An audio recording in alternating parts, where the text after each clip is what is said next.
Now, my people, let us quickly explain what is happening in China. Why are not people in China? Only us? Only us? You're not allowed to go in? Yeah. Well, I can go in. You can? Yeah, excuse me. I can go in and they cannot. Come on. They can. Right? You can look. Okay. Okay. Oh my god, this is ridiculous. I'm sorry, I cannot help you. Really. Oh my god. To start with, we have to understand where this whole thing comes from and why it is happening. Because in Igbo native palace, we used to say, onye na amore ebe mmili no we bido mabia ayara ama ebe oya no we taku ya na aru. Onye na amaro ebe mmili so eba no opi ugbogoro mmili ga-erie. What I'm saying in essence is that if you do not know where rain start to beat you, you will not even know where and when it will dry. And if you could not understand or figure out how water leaked into the boat, you will get drowned.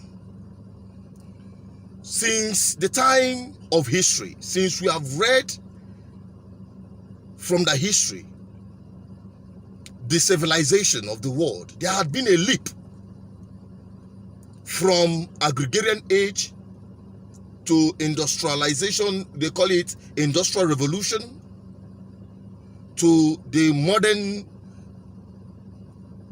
economy driven by technology. And now we are fast tracking into the 5G, from 1G, 2G, 3G, 4G, and now 5G. In all of this leap, Africa had always been at the receiving end. Have we asked ourselves why?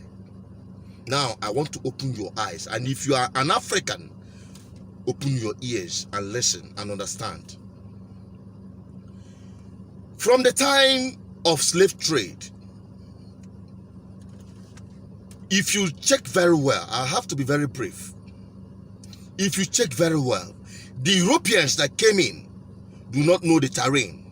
It was the black people in Africa that showed them the way. It was the Africans that sold or helped the Europeans to capture their people and force them into slavery. And at a time when slavery is no longer fashionable and very expensive to run their farm, and the world is shifting into industrial age where the use of machine and all of that will be employed to produce. That was how they now said it is no longer fashionable to force these guys out to come and work in our farm in Europe or in America, but rather we keep them back in their home and go down there and colonize them, and now force them to tap into all the wealth and mineral resources that have been deposited or that they are well endowed with. That is how we started with this scramble for Africa and the rest of them. And let me tell you, they didn't abolish slave trade just because of human face. They abolished it in order to introduce the new wave of colonization or enslavement in the national scale. That's what they call colonization. Good. Then, from there, they now moved into high tech, where technology is now the order of the day. And almost all African countries, you will say you have independence, but you have never had any economic independence. Now, the whole idea of setting up a structure of power over other less developed states in order to gather resources and use their labor force might sound familiar, because that's largely what colonialism was. The motives behind European powers expanding their territory to less developed nations in the 15th through 20th centuries were remarkably similar to the motivations between China's growing economic influence in the developing world today.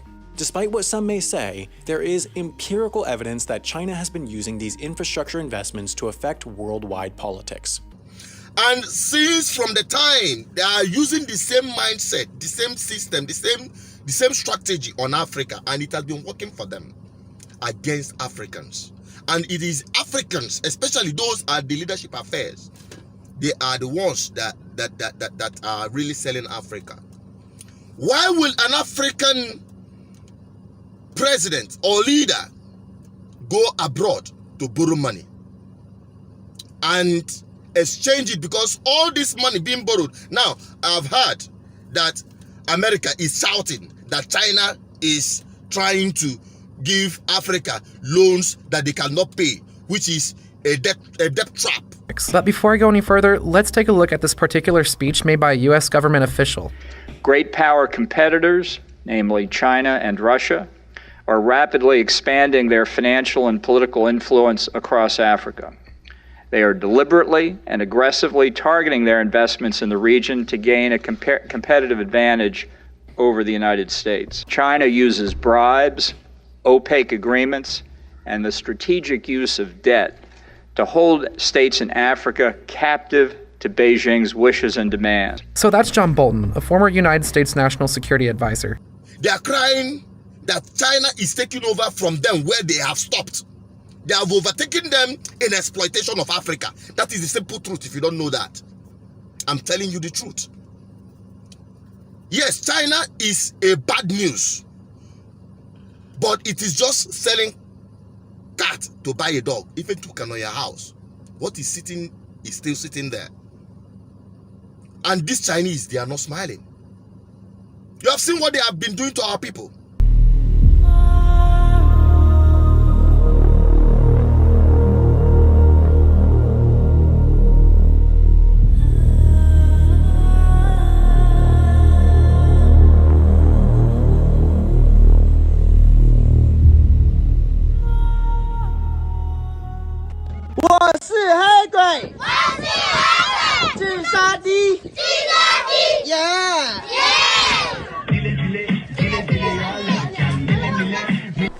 You understand what these kids are saying?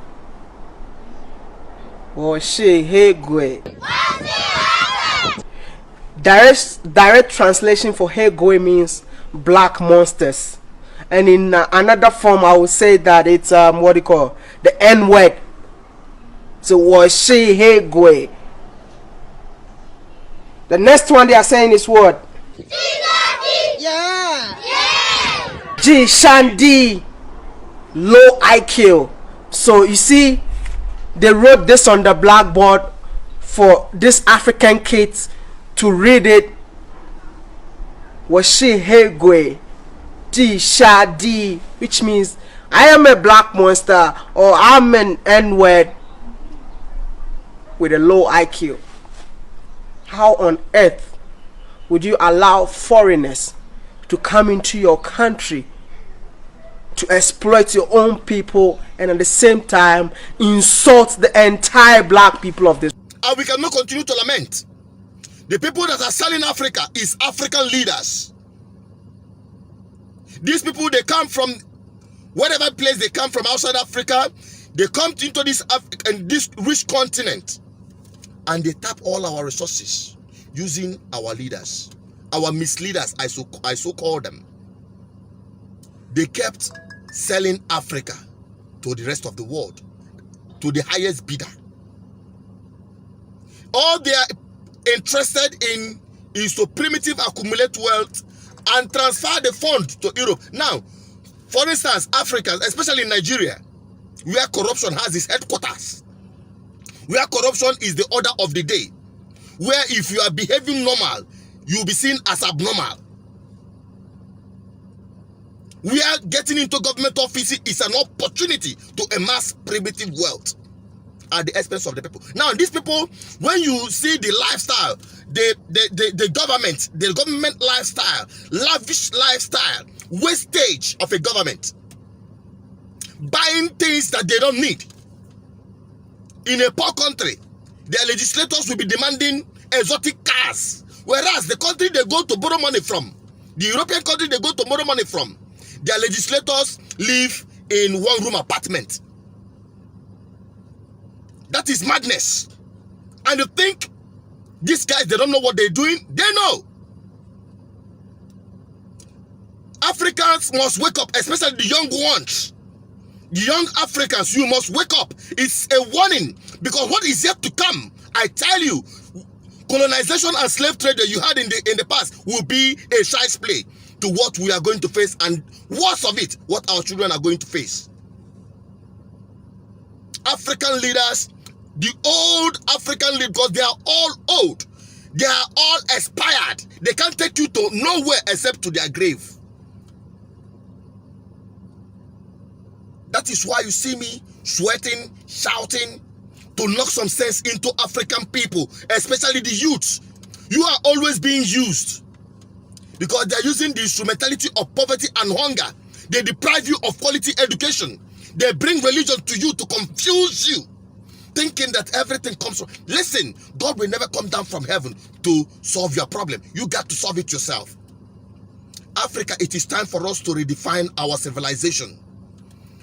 What Chinese is doing to our people is appalling, but is a wake-up call. Why would we be going to China? What are they producing there? And most of the things they are bringing into African countries are inferior products. If you go there, they will tell you that this is African standard and this is the rest of the world standard. African standard, the lowest standard. Because here is a dumping ground. And you pride yourself, you are an importer from China. What are you importing? Plastic rubber that you can produce at your backyard. What are you importing? Tires that we have that the Chinese are excavating the natural resources, and they take it, they use it to produce tires. You go there and pride yourself to bring one ship of tires. It's madness. And the reason why these things are happening is because we lack leadership. We only have old cargoes that are taking us to nowhere except to their graves. It is high time the African youth wake up. This is a wake-up call. I'm making this video to wake up Africans. Everywhere you are, you need to sit up, because these men you call your political leaders, they are taking you nowhere.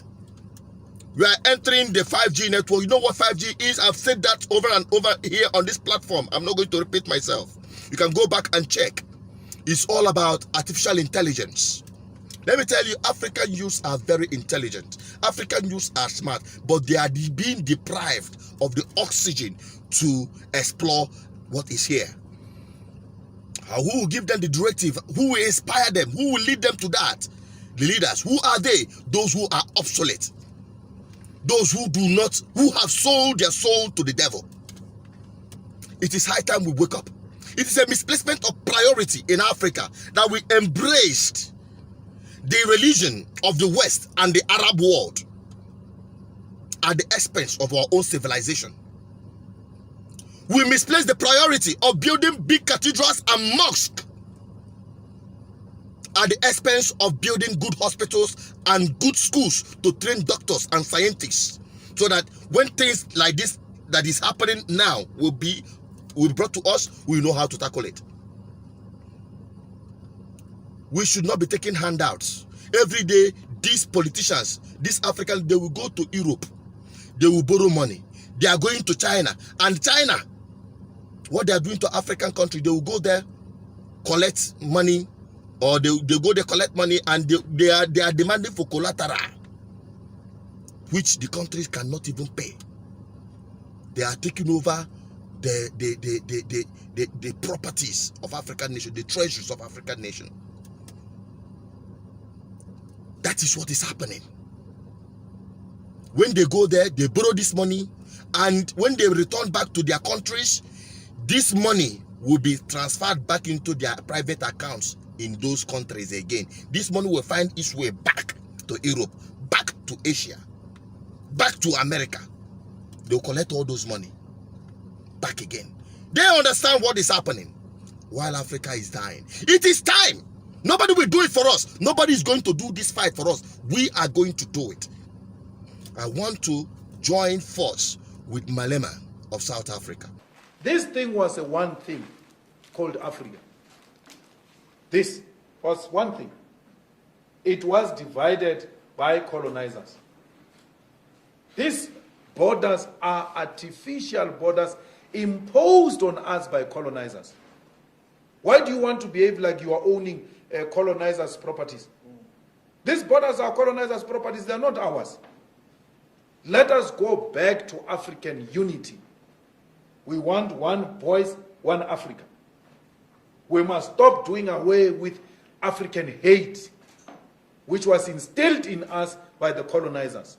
When you say, hey, there are too many Zimbabweans here, there are too many Nigerians here, hey, you are doing the work of the devil, which is to divide Africans. Be angry with Nigerians and South Africans for doing crimes, the same, Zimbabweans, the same way you are with South Africans who commit crimes. They must be treated the same. It must not be because it's a Nigerian, it's a more crime. If a Nigerian kills a person, that killing is twice. As if the murder by South African is lesser than a Nigerian murder. It's wrong. Crime is crime. Let's deal with it as crime. When it is a white person in South Africa, undocumented, he's called an investor. Not only a white person, including Indians and Chinese. These Guptas didn't have proper papers here. These Guptas didn't have proper papers. No one dared called them Kwerekweres. No one. But if it was my African brothers, we're going to be called Kwerekweres because they don't have papers. Self-hate. It must come to an end. We need people like him. We need young men like him to come up. We need intellectuals who understand what is happening, who can redefine African civilization. Look at what is happening now. We're entering 5G. It is fast. European wars, Asian wars, they are all turning into robotic countries. Africa has an opportunity, an untapped opportunity, where nature and humanity interface. We can tap into that, redefine our civilization, agriculture, food, living organically, and not living like robots in the name of technological advancement. I'm not against it, but we must go at our own pace. That is the salvation of Africa, and that is why I'll keep speaking up. Someone said, which is true, and you have to support these people, I mean my people, for their liberation, because that is the beginning of African freedom. In Biafra, Africa died, but in Biafra, Africa shall rise again. It is high time. We are all, irrespective of whom you are, where you come from, join force. Let us all together rebuild Africa. I'm signing out. Stay safe.